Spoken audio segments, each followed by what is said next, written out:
Mormon Culture Universe, the Brigham Synod. Question: what does Irreantum mean?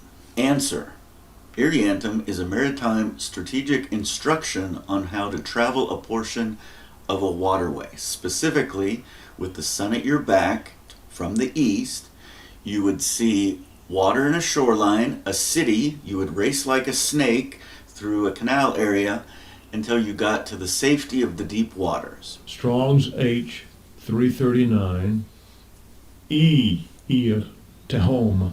From the east, you see a shoreline and a city, the city of Aden.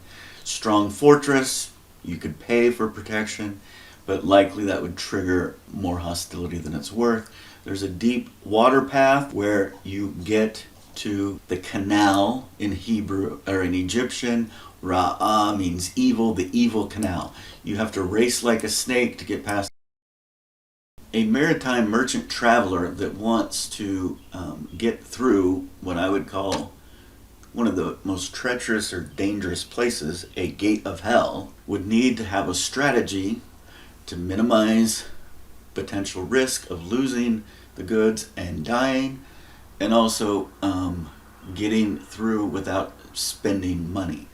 So the Gulf of Aden has a city called Aden, well fortified. You could pay for protection.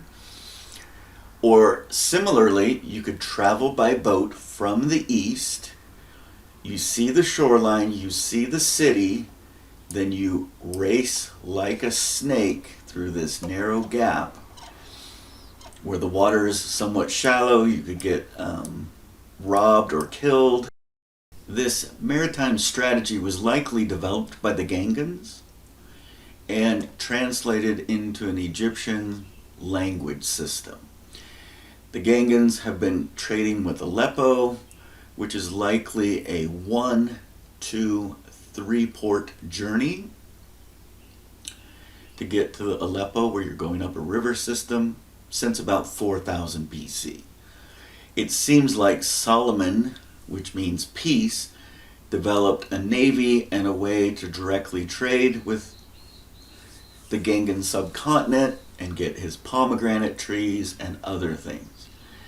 And so this is likely a 1, 2, 3 step journey.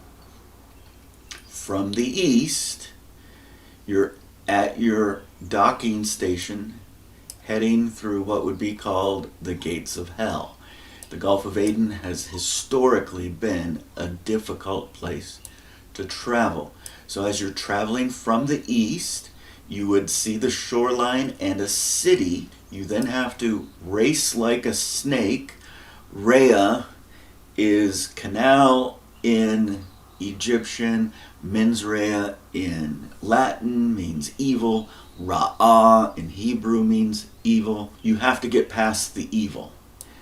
This is a very narrow gap of just a few miles. Shallow water. This is where the pirates of Somali are going to capture and kill you and steal your goods. So you'd want to stay towards the center. You're not safe until you reach likely this island called Sabah. And that's probably why it was called Sabah. And maybe the Sabians provided water and safety here if you got there. The Queen of Sheba, there's a lot of mythology there. But you're not fully safe until you travel the deep water. You would travel the deep water until you would get to the safety ports. So here's how you would get to the Nubian area through the port of Sudan. You would have to take wadis or by land, but this is where you would deliver your goods. Or you could stop at Grandmother, Jeddah, and deliver your goods to that side. So this could have been a stopping point, or if you wanted to continue, likely that was a stopping point because of safety, and then likely there might be a fourth leg where you would go to Eliat or Aqaba, or you would go to the port of Suez and deliver your goods to Upper Egypt. This word is an intentional cartouche left by Nephi to teach us that he learned about sailing from the Gangans. He likely may have made this journey. He experienced the tragedy at Nahum when he was traveling on land.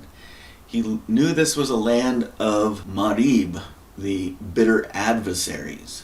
He likely, while resting, he likely learned how the trade system worked. And then he applied this.